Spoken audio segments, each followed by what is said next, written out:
Yeah, man, my name is Jimmy. I come from Jamaica, bro. I'm gonna sing Motto Vu. Oh, oh, oh, oh, oh, oh. Motto Vu. Ohalecha Yaakov. Mishkelotecha Yisrael. Ma tovu ohalecha Yaakov. Mishkelotecha Yisrael. This comes from the portion of Balak. Bilam thinks he's gonna curse Israel, but really in the end, his plan derails into nothing in the end, blessing Israel. Matavu alecha Yaakov, Mishkanotecha Yisrael. Bilam thinks he's bad, he's really good, because he blessed Israel instead of putting them in a bad mood. He did not curse them, he did bless them. He blessed them with these words: Matavu alecha Yaakov, Mishkenotecha Yisrael. Matavu alecha Yaakov, Mishkenotecha Israel. Yo, Bilam did not curse Israel. He ended up blessing them with the following words: Matavu ohalecha Yaakov, Mishkenotecha Israel. He talked to a donkey, beat it up. He beat it up. But the donkey still loved him a lot and told him a lot. But he ended up being bad. He never turned a new leaf. He ended up being a villain forever and ever and ever and ever. Matavu alecha Yaakov, Mishkenotecha Yisrael. Matavu alecha Yaakov, Mishkenotecha Yisrael. Everybody listen, gather around. Matavu ohalecha Yaakov, Mishkenotecha Israel. Listen to those words. Research them. The translation in English. They are good. Good words Bilam spoke, but he meant to curse Israel. He ended up blessing them instead. The donkey helped a lot, but he still ended up being bad. Matavu ohalecha Yaakov, Mishkenotecha Yisrael. Matavu ohalecha Yaakov, Mishkenotecha Israel. Matavu ohalecha Matavu ohalecha Yaakov, Mishkenotecha Israel.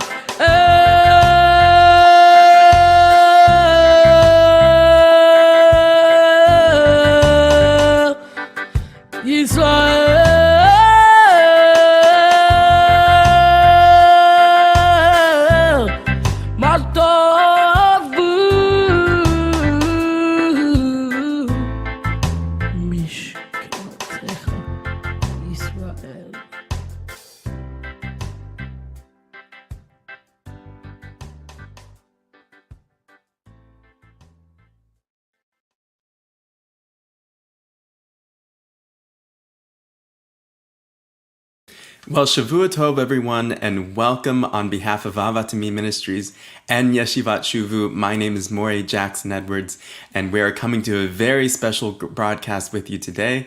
It is Havdalah and Maasei HaShlichim. The Havdalah is the separation service, the very small liturgical service, which separates the Shabbat from the rest of the days of the week.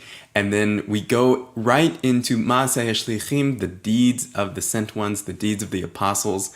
And this is where we are looking together verse by verse and line by line at the book of Acts. We're so glad you're here with us, and we want you to like and share this broadcast. We're coming very close now to the Havdalah service. I want to mention a few things. A week ago was Remnant 2022, the Supernatural Remnant Conference. If you were able to attend in person, we know it was a huge blessing, and even online. But if you still want to be able to get those videos and get the teachings from the Remnant Conference, you can order them if you just send an email to info@avatami.org. And let us know that you want to have the teachings. You can get those for the live streaming fee of $75. So just let us know, and we'll be able to get those to you, and you will be extremely blessed. It really has the entire conference on it. All of the breakout sessions, all of the live stream sections, all of that is being made available to you for a very, very small fee. So we highly, highly recommend that you email us info@avatami.org. And be able to get those videos and to be able to learn alongside everyone that was there at the conference. For me personally, it was an enormous blessing to be there, to see everyone in person, and to see that there's some people, different teachers there that didn't necessarily have the exact same view on certain things, but at the same time we were together in unity, and we were learning in unity, and that we found that the common ground between us was so much greater than the things that we could find that would divide us. And so I just hope that you will also feel that and be blessed with these teachings that we're making available to you. We are operating solely based on your support. And so if you want to get involved with the global work, you can do so at a few different places. I'll mention a couple of them. Fundly.com/bshuvu. That's BSHUVU. Beit Shuvu is an initiative of raising 2 synagogues in Zimbabwe. This is something that you can be a part of history with, in being able to donate and be able to see these 2 synagogues as the first Messianic synagogues in the whole country to be raised and to be operated by our good friends in Zimbabwe who are partnering with us. And so we do hope that you partner with us and with them to be able to raise these synagogues. And also Operation Kiruv. This is a worldwide project as we are able to help the global work. And so Operation Kiruv, you can go to fundly.com/Kiruv, KIRUV, Kiruv, and we'll also put the links in the chat for you as well. We're coming now to Havdalah, and as I like to say, when we enter into Shabbat with Lechadodi, we say the words Sof Maasei b'machshava techila. It's the last in deed, but the first in thought. So the Shabbat, it exists in time at the end, but it exists in the mind at the beginning. And so as we are concluding Shabbat together, we are already planning for and preparing for the coming Shabbat. We do not prepare for Shabbat on Shabbat. We prepare for Shabbat as soon as one Shabbat ends. We are already preparing ourselves for this coming Shabbat, the Shabbat being a picture of redemption. And we do not wait for the redemption to come to us, but we hasten that redemption. We hasten the Shabbat in essence. And so we say that those who do not labor do not eat on Shabbat. And so if we are not actively doing the mitzvot during the week and actively looking toward and anticipating and doing the things that is going to bring the holy Shabbat, if we are not doing those things, then we will not be able to enjoy the Shabbat. And so at this time in Havdalah, we remember, Sof Maasei b'machshava techila. In the mind, Shabbat is first.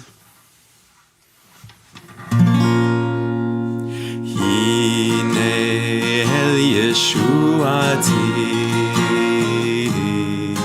Evtach velo evchad Ki ozi v'zimrat Yadonai Vayehi li Yeshua Ushavtem mayim besason B'manei Yeshua L'Adonai Yeshua L'Amecha תכסה לה אדוני צבאות עמנו ישכב לנו אלוהי יעקב סלה אדוני צבאות אשרי אדם בוטח בך אדוני הושיע המלך עננו יום כהנו ליהודים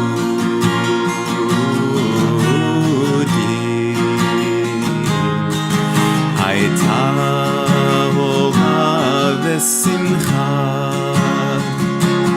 וששון ויקר כן תהיה לנו כוס ישועות עשיו בשם אדוני אקרא צעברי מננן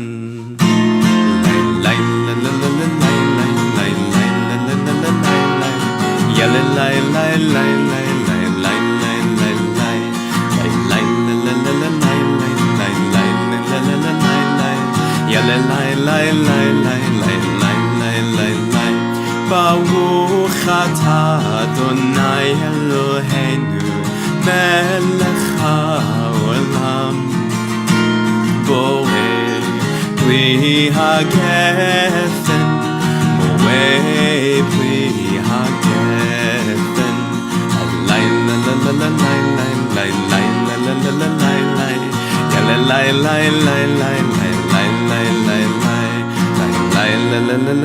הלילה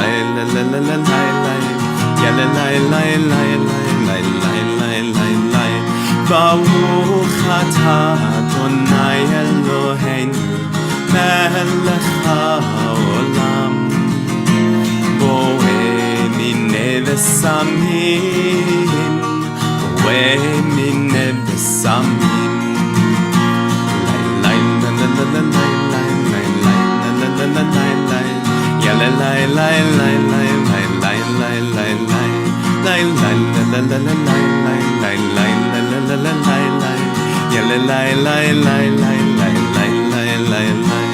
ברוך אתה אדוני אלוהינו מלך העולם בורא מאורי האש בורא מאורי האש אמן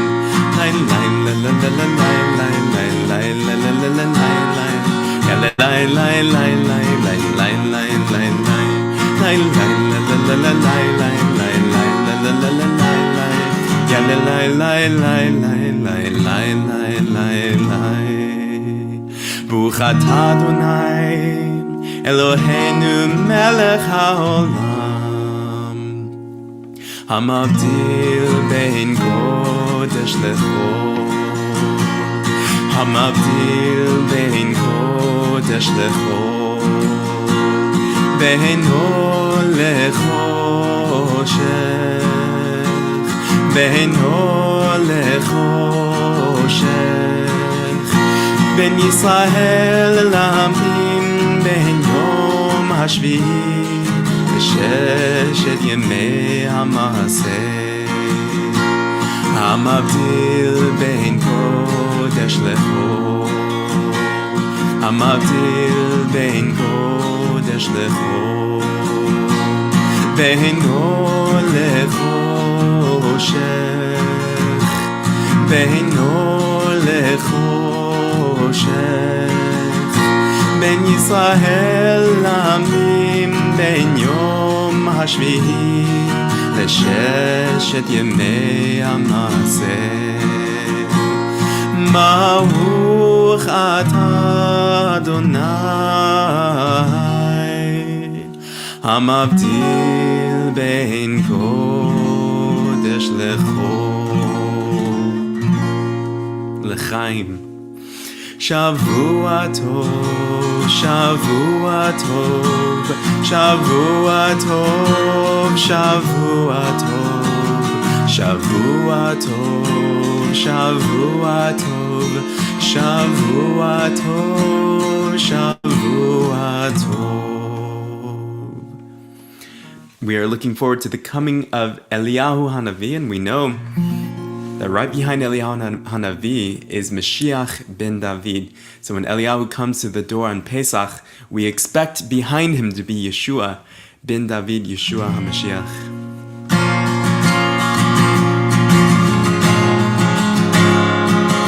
Eliyahu Hanavi, Eliyahu HaTishbi, Eliyahu, Eliyahu HaGiladi, Eliyahu Hanavi, Eliyahu HaTishbi, Eliyahu, Eliyahu HaGiladi, B'meha yavo eleinu Mashiach, Mashiach ben David, B'meha yavo eleinu Mashiach, Mashiach ben David, Eliyahu Hanavi, Eliyahu HaTishbi, Eliyahu, Eliyahu HaGiladi, Eliyahu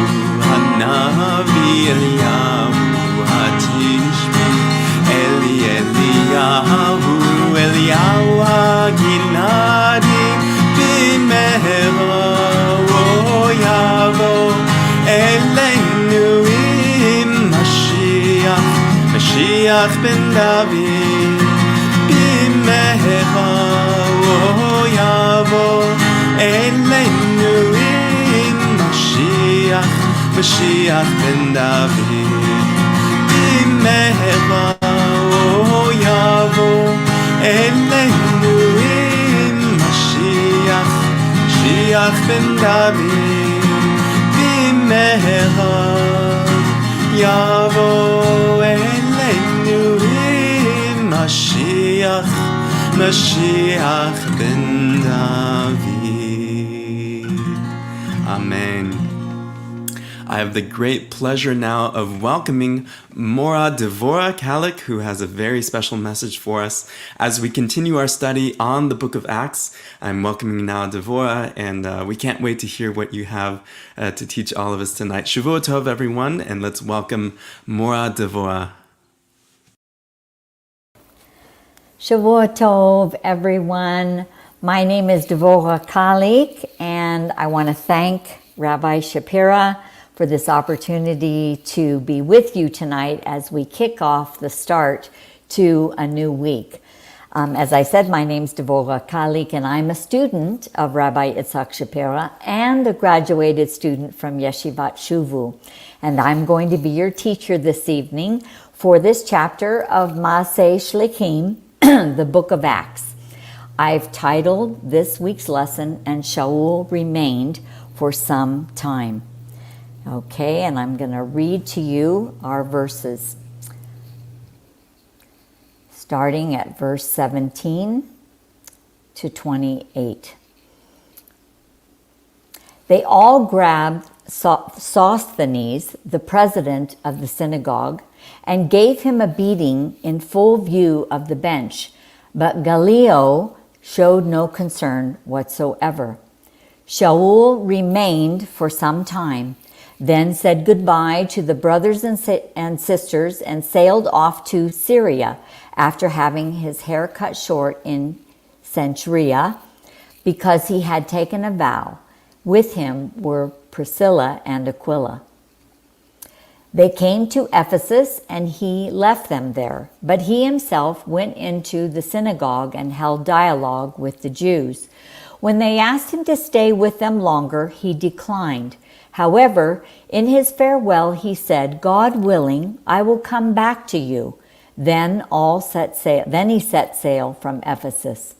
After landing at Caesarea, which in Hebrew we say is Caesarea, he went up to Yerushalayim and greeted the Messianic community. Then he came down to Antioch, spent some time there, and afterwards set out and passed systematically through the region of Galatia and Phrygia, strengthening all the Talmudim. Meanwhile, a Jewish man named Apollos, a native of Alexandria, came to Ephesus. He was an eloquent speaker with a thorough knowledge of the Tanakh. This man had been informed about the way of the Lord, and with great spiritual fervor, he spoke and taught accurately the facts about Yeshua, but he knew only the immersion of Yochanan.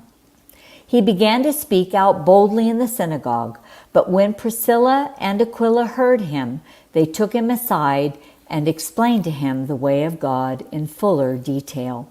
When he made plans to cross over into Achaia, the brothers encouraged him and wrote the Talmidim there to welcome him.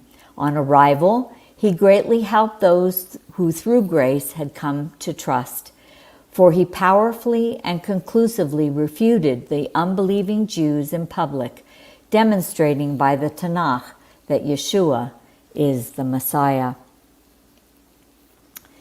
Well, tonight, as I said, we're looking at these verses, but as we learn through Jewish study, in order to get the context, it's important to go backwards.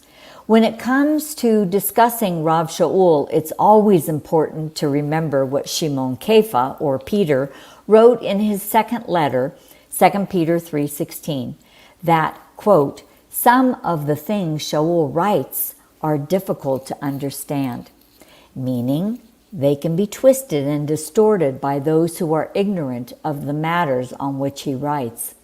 Of course, Rav Shaul was well learned and is known in the Brit HaDashah, or the New Testament, for being a master in the use of midrash. Midrash is rooted in the word darash, which means to search out. Therefore, midrash is a type of literature that probes the text, looking at what is behind the text and even beyond the text, investigating and interpreting the meaning, the ethics, and ideas governing these, let's say, religious matters. Midrash uses storytelling and is similar to the parables which Yeshua told. Did you know that there are close to 700 references quoted from the Tanakh in the New Testament, including many midrashim, midrashim meaning the plural of midrash. It is important for us to understand that in this way, the Brit HaDashah, or the New Testament, validates the Hebrew Scriptures, or what we usually call the Tanakh. As David Stern comments, this shows us that its writers, meaning of the Brit HaDashah, were convinced that although God had done something unique and radically new in Yeshua, the meaning of what he had done could be adequately expressed only in relation to the Tanakh. I agree with David Stern. We need to keep this in mind, my friends, whenever we read and study in the Brit HaDashah.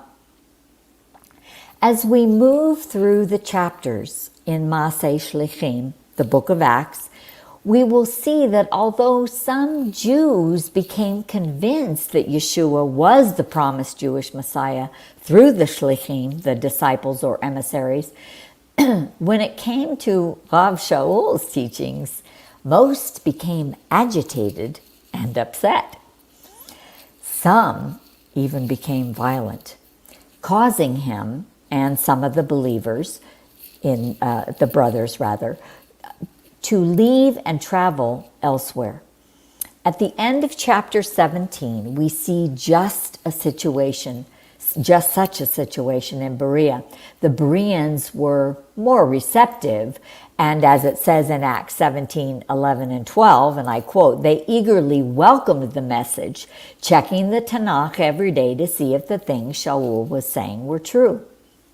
Many of them came to trust, as did a number of prominent Greek women, and not only a few Greek men.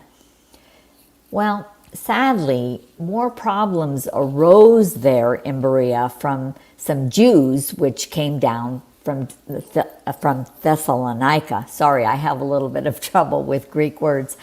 And Shaul ended up in Athens, which is where we find him after he was chased out of Berea in Acts 17:16. He would go to the synagogue on Shabbat, and he would teach daily in the market square. He did have some success in Athens, but it came at the expense of some trouble when some Greek philosophers brought him up in front of the High Council of Athens to defend his strange new teachings. Once he mentioned the resurrection of the dead, his ability to defend his position fell totally on deaf ears, and he had to leave the meeting. However, some came to trust in Yeshua, and one of them was a high council member named Dionysus. Also, there was a woman named Damaris, along with some others who came to faith. According to tradition, Dionysus became the leader of a messianic community in Athens. And you can find this in the book on church history written by Eusebius, and it's in chapter 3.4.11 and 4.23.3.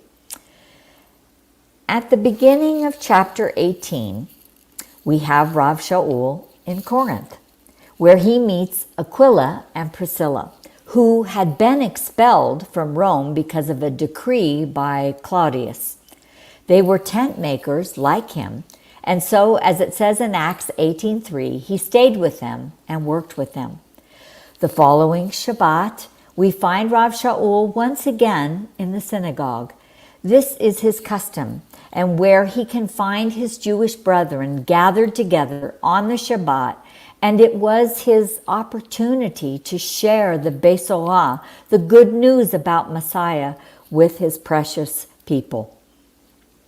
Since the time when Rav Shaul was ordained by the Jerusalem brethren to go out to the Gentiles, this of course takes place in Acts 13, his love for and devotion to his people is evident. Whether in Berea, Athens, Corinth, Iconium, or elsewhere, his passion and fervent commitment to sharing the Besorah is clear, with the Jews first, and also to the God-fearing Gentiles. No matter what persecution or conflict arose because of the message, Rav Shaul never gave up or walked away from his ordained divine mission.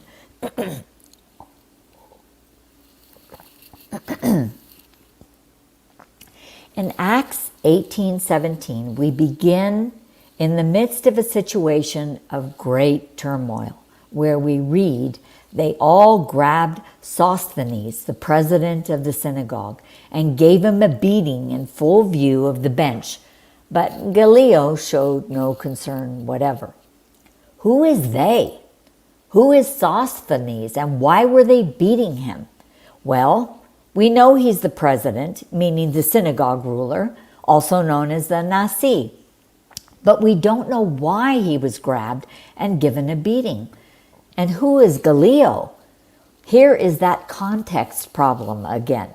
What in the world is going on here? We have to go backwards in the text to find out.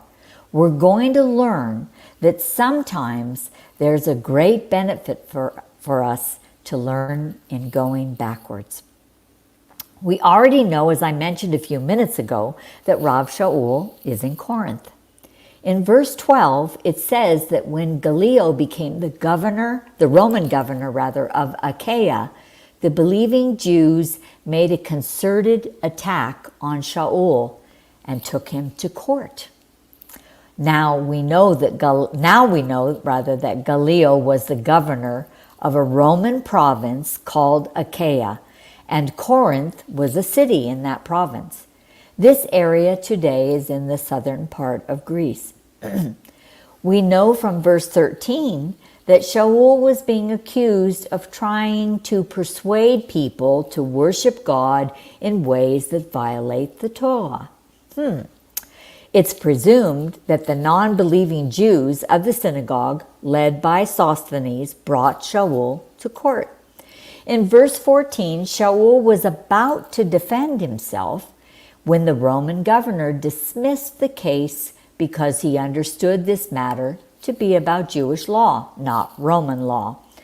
That's from verses 15 and 16. Subsequently, we arrive in our starting verse, in verse 17. They grabbed Sosthenes. But who grabbed him and beat him, and why? According to David Stern, this is uncertain. He says either the other Jews did this to Sosthenes because he had led them into public humiliation because, of course, of Gallio's dismissal, or observing that Gallio, the governor, was not interfering, the Greeks proceeded to indulge their anti-Jewish feelings against the synagogue ruler. Either way, we can see what a volatile situation this was. And yet, excuse me, in Acts 18:18, we read, Shaul remained, of course in Corinth, for some time, and then said goodbye to the brothers and sailed off to Syria after having his hair cut short in Cenchrea, because he had taken a vow. With him were Priscilla and Aquila. We know that from verse 11, Shaul had been with the Corinthians for 1.5 years. In spite of all the problems he experienced, including the most recent violent one from our text, we read that Shaul remained for some time. I love what David Stern writes on this verse. Except where his own life was in immediate peril, Shaul never left at a time of crisis or under duress. Again, we see his commitment. This is what we call in Hebrew mesirut nefesh, which means the deepest kind of devotion and self-sacrifice. We see through his example that he consistently was willing to give his life for the Besorah and the kingdom. And of course, we know that he was eventually executed in Rome. I actually am going to digress from our text in Acts and share something with you for the rest of our study, which, in my opinion, might be the greatest benefit of Rav Shaul's avodah. Excuse me, I live in a very, very dry climate now in Las Cruces, and so my throat gets dry all the time. Well, this is something which, to my recollection, is not discussed very much, this thing I'm going to talk about. Yet, it is something he taught that not only applies to all the kehilot or congregations that he planted, but is also still applicable to us today. This instruction for us came out of a great deal of pain from all of his trials and difficulties, and he left this behind for us in his letter to the Corinthians, in his first letter to the Corinthians. We find it in chapter 7, verses 17 to 20. Shaul called it my rule and said it was for all the congregations he planted. Let's go there and read it together. I'm reading from the Complete Jewish Bible. Only let each person live the life the Lord has assigned him and live it in the condition he was in when God called him. This is the rule I lay down for all the congregations. Was someone already circumcised when he was called? Then he should not try to remove the marks of circumcision. Was someone uncircumcised when he was called? He shouldn't undergo Brit Milah. Being circumcised means nothing, and being uncircumcised means nothing. What does it mean? What does mean something is keeping God's commandments. Each person should remain in the condition he was in when he was called. Well, there's a whole lot to unpack here, and we must unpack it because, as I mentioned earlier, Shimon Kefa wrote that some of the things Rav Shaul writes are difficult to understand and can be twisted in their meaning. This is definitely one of those things. What does Rav Shaul mean when he says, "Let each person live the life the Lord has assigned him and live it in the condition he was in when God called him"? I agree with David Stern, who points out that this rule applies in two different conditions: being Jewish or Gentile, which is clarified in verses 18 to 20, and being enslaved or free, clarified in verses 21 to 24. And if there is any doubt, Rav Shaul repeats at the end of each of these two sections in verses 20 and 24, quote, "Each person should remain in the condition he was in when he was called." He doesn't state this again with regard to any other conditions. In other words, we should not seek any unnecessary change in our religious, social, or economic status. Why would Shaul instruct us in this way? Why would he call it his rule for all? And if we take Shaul's writing seriously, if the Brit Hadashah is to be viewed as written under the inspiration of the Ruach HaKodesh, then it follows that this rule is also for us today, right? Why would he write this?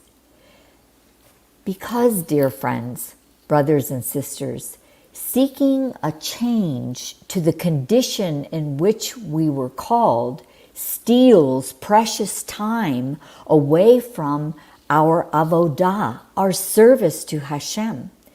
It takes away precious time from the focus of our existence, which is to grow into our fullness by doing mitzvot and making the Torah our business, as Rabbi Shapira has pointed out to us many, many, many times. Next, what does Shaul mean by, quote, "being circumcised is nothing and being uncircumcised means nothing"? Well, on the surface, this sounds kind of anti-Semitic, even like a slap in the face against the Jewish people. Not so. What is meant here, in context, is that in the Messianic community, Jews and Gentiles have equal standing before God. Now, you can check this out for yourselves in 1 Corinthians 12:13, Romans 3:22 and 23, and also verses 29 and 30, Galatians 3:28, Galatians 5:6, and Galatians 6:15, and in Colossians 3:11. I love how David Stern explains this.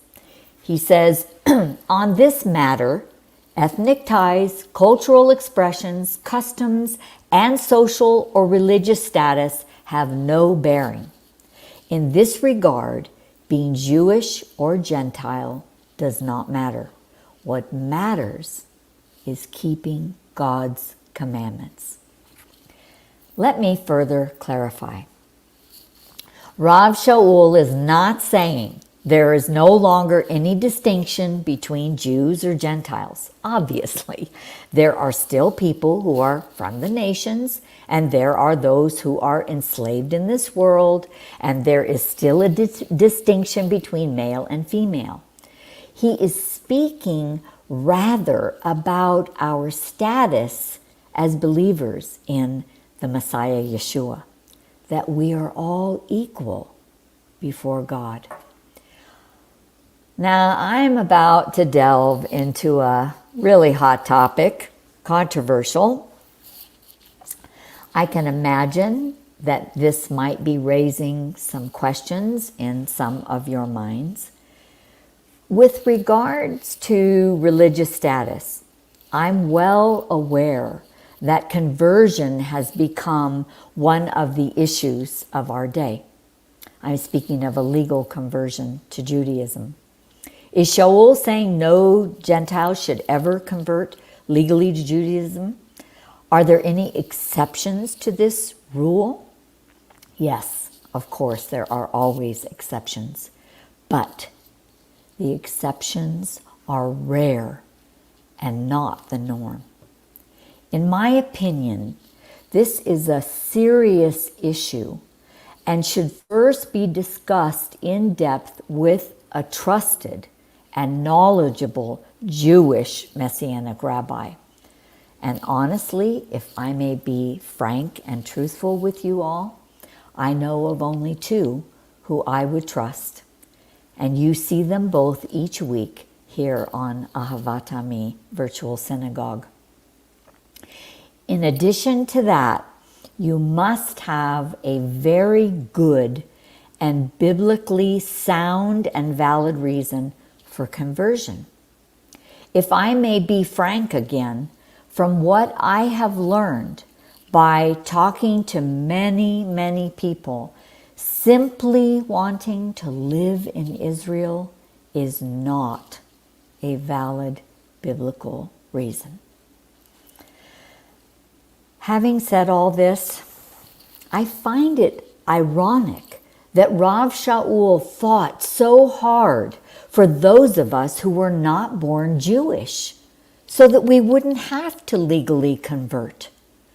That's because he understood better than anyone that what really matters is removing that barrier that exists over our hearts, the barrier which keeps us from truly understanding the Torah and through it, how to come closer to God. That barrier also keeps us from understanding our true identity in Messiah. The key here is that we need to be like our father Abraham, who left his gods, his family, and his country. And he crossed over the river Euphrates to go to the land that God showed him. We just read this in Parashat Lech Lecha. The word for crossed over is the word avar, and it means physically that he crossed over the river Euphrates. This word avar presents us with a metaphor for conversion when we cross over from the kingdom of darkness to God's kingdom, the kingdom of light.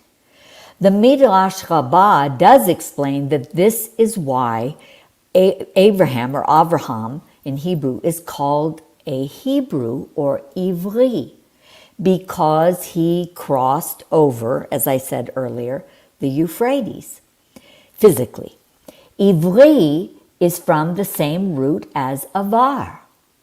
An Ivri is someone who has had that same inner transformation as Avraham, the conversion of the soul, if you will. Shaul called it a brit lev, circumcision of the heart. Having the status of being legally Jewish means nothing without that.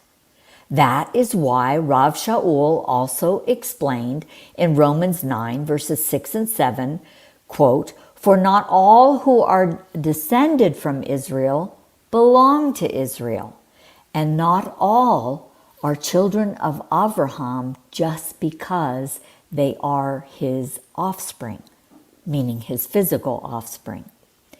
He was explaining to both Jews and Gentiles that the physicality and legality of being Jewish is not enough to make us children of Abraham or members of Israel.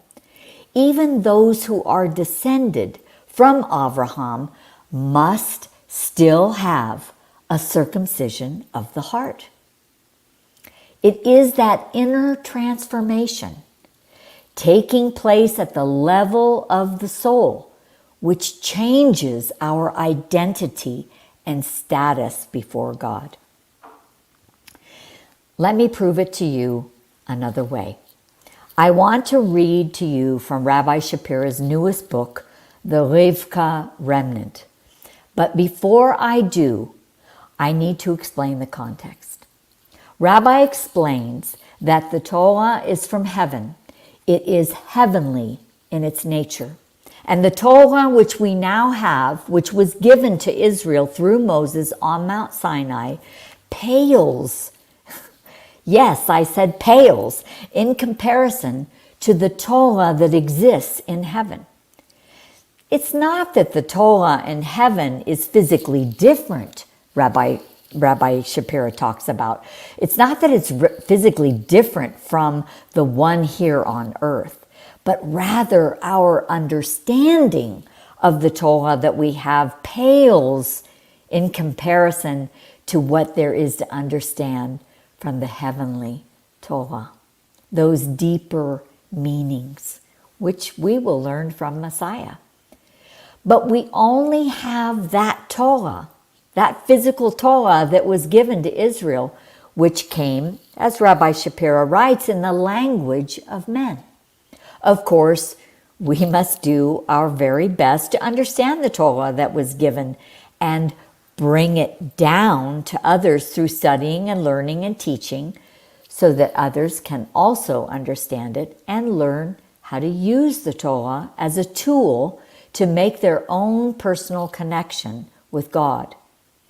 Rabbi Shapira writes about all this. Now I will read from pages 26 and 27 of the Rivka Remnant. Quote, unfortunately, many people today gain great knowledge about Torah, Judaism, rabbinic interpretation, and much more. Yet they miss the mark in unlocking the Torah as a practical tool for their lifestyle and personal connection with God. The Torah was never intended, he writes, to be a theological tool, but rather a tool that alters our lifestyle, our relationship with Him, and even more importantly, our relationship with others. The decision to circumcise our heart comes prior, or at least in parallel, to our decision to bring down the Torah, just as the prophet Jeremiah declared in Jeremiah 4:4, circumcise your hearts to the Lord, remove the thickening about your hearts. I'm skipping on a little, and Rabbi then quotes Rav Shaul in Romans 2:25, which says, for circumcision is indeed of value if you do what Torah says. But if you are a transgressor of Torah, your circumcision has become uncircumcision. Rabbi then writes, quote, Rav Shaul's point is clear. A person who approaches the Torah with a circumcised heart toward God and their fellow man will receive great benefit and life from it, because he will be able to understand the Torah correctly. However, if one approaches the Torah without a circumcised heart, he will misunderstand and misinterpret the Torah to the point that the Torah will actually harm him. Unquote.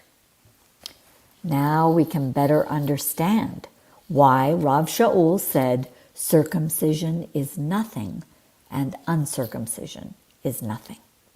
It is not the physicality of being Jewish or Gentile which matters. Rather, it is the transformation of the inner heart, the inner man, if you will. That is what really matters to God and changes our status before Him. There's much more that Rabbi teaches us in the book, and you really and truly need to read the Rivka Remnant. If you have read it, read it again and again and again until these astounding truths in this precious and so very prophetic book are internalized in your kishkas, in your guts, in your deepest inner essence. I'm doing that as well. I'm on my third time. Well, to close this matter, if any of you are still thinking about a legal conversion in the strongest possible terms, I urge you to listen to Rav Shaul's words on this matter.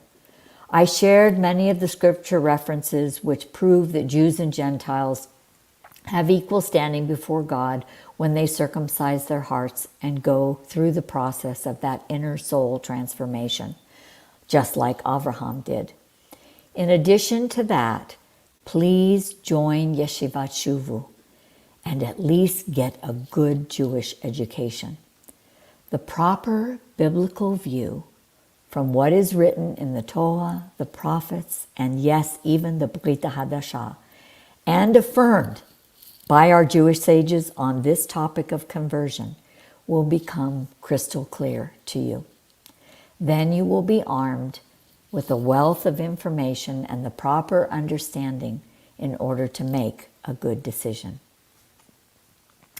Well, to summarize, Acts 18:18 tells us that Shaul remained for some time.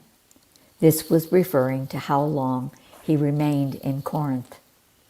That time was 18 months, 1.5 years, where he poured his life into the Jews and Gentiles there before he said goodbye and sailed off to Antioch, in Syria, to help the brethren there. He must have loved those Corinthians in spite of all the problems which he faced there. Why was Shaul willing to suffer for the Corinthians and other people in the all the kehilot that he planted? Why was he willing to suffer abuse and ridicule and being chased out of town in most of the places that he went? Because he knew that his suffering would bring him into his fullness. And as Rabbi Shapira has taught us through the words of our Chazal, he understood that his suffering would help those he taught to understand that suffering can be a good thing because it has the potential to bring us into our fullness. He fought for them to have the Torah which had been revealed to him from the Messiah. He left a precious legacy for them, and he left a precious legacy for us. He brought down the Torah for them. This means he toiled and suffered to bring down the heavenly reality of the Torah to them on the earth. He was teaching them, as Rabbi Shapira wrote, in the language of men, so they'd be able to embrace and take hold of the Torah in strength, the tool that was able to transform their lives because of the Torah's heavenly nature, enabling them to understand how to make their own personal connection with God. And Rav Shaul still teaches us today with that same passion and love born out of his own pain and suffering. All his letters are rich in instruction for how to live godly and devoted lives to our God in the merit of Messiah and in the power of his Spirit, even during our own periods of suffering.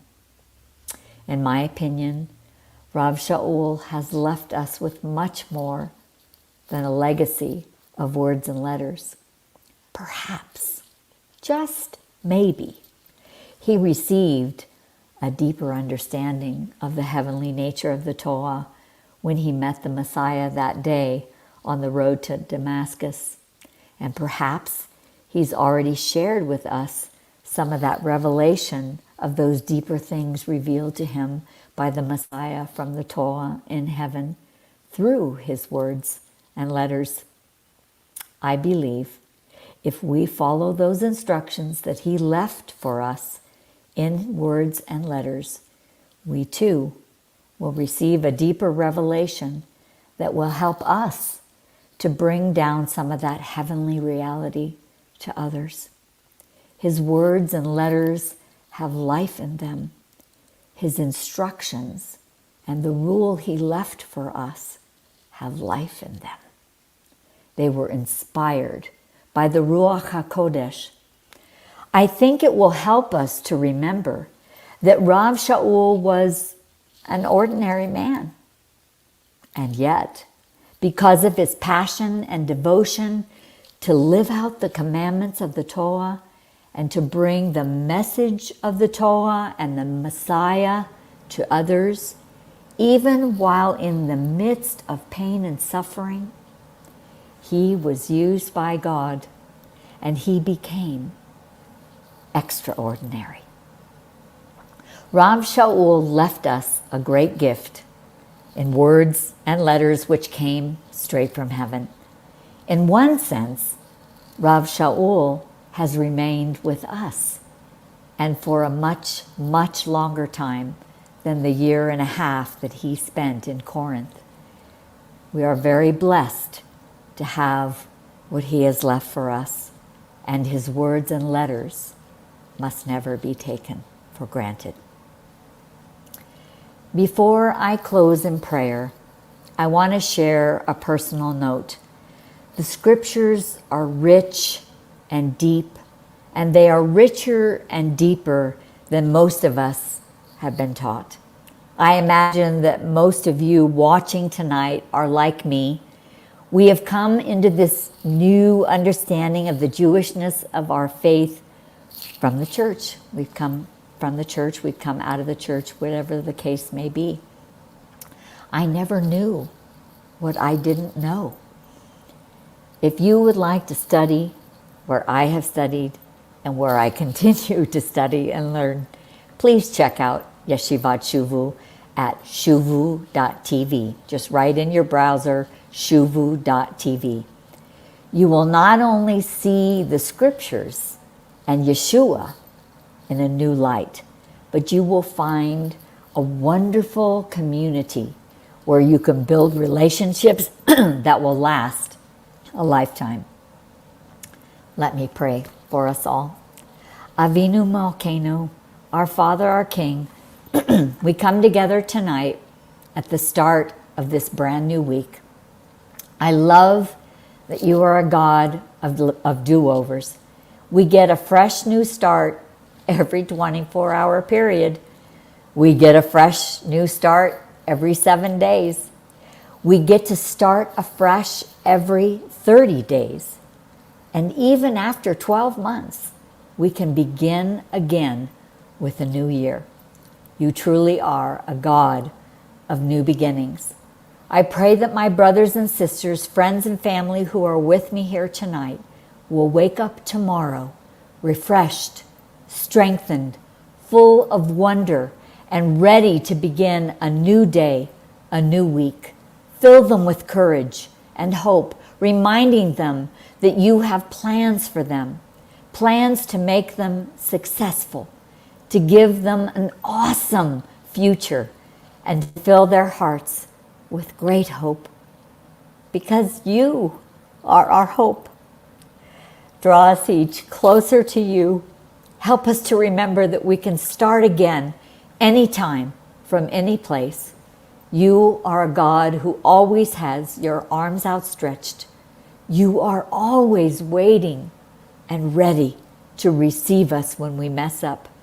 I ask you that you keep reminding us of who we truly are. Reveal to each one of us our true identity in Messiah. Whether we are Jew or Gentile, we stand equal in your eyes, though each of us has a unique calling. You teach us that according to Psalm 8, we are created just a little less than you, and that we are the crowning glory of your creation. And in Messiah Yeshua, we can do all that you ask of us. All we need to do is turn our feet toward you, and the moment we set our hearts to do a mitzvah, you send us assistance from heaven. We bless you and we thank you for all you have given us and for all you have done for us. We ask all this in the merit and the zechut of our Messiah Yeshua. Amen. Ve'amen. Ken yehi ratzon. Well, Shavua Tov, my friends. I hope I will see you again soon.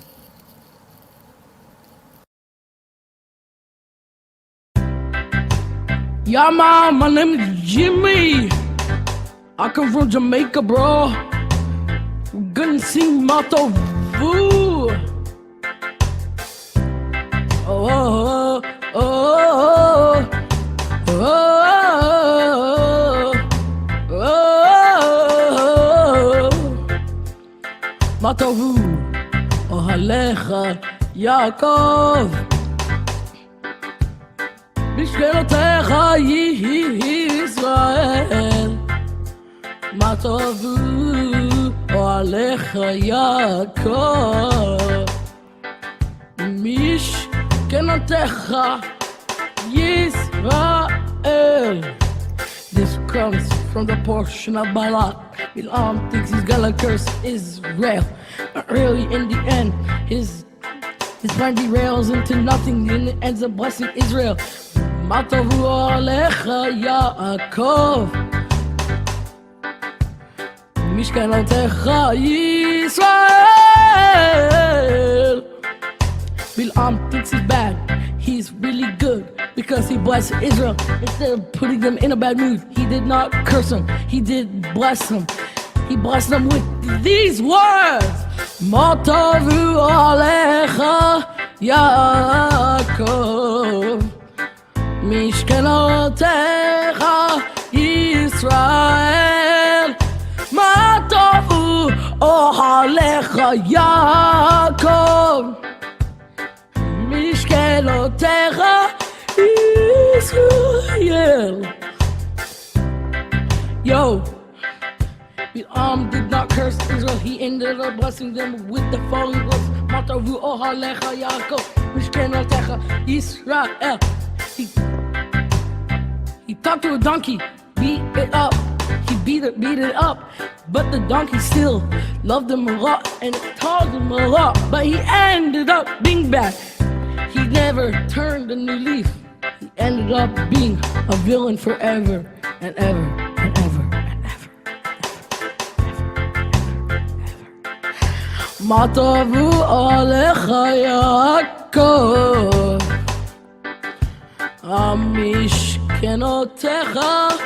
משכנותיך ישראל. מה טובו אוהליך יעקב, משכנותיך ישראל. Everybody listen, gather around. מה טובו אוהליך יעקב, משכנותיך ישראל. Listen to those words. Research them. The translation in English, they are good. Good words Bilam spoke, but he meant to curse Israel. He ended up blessing them instead. The donkey helped a lot, but he still ended up being bad. מה טובו עליך יעקב, משכנותיך ישראל. מה טובו אוהליך יעקב, משכנותיך ישראל. מה טובו אוהליך, מה טובו אוהליך יעקב, משכנותיך בנותיך ישראל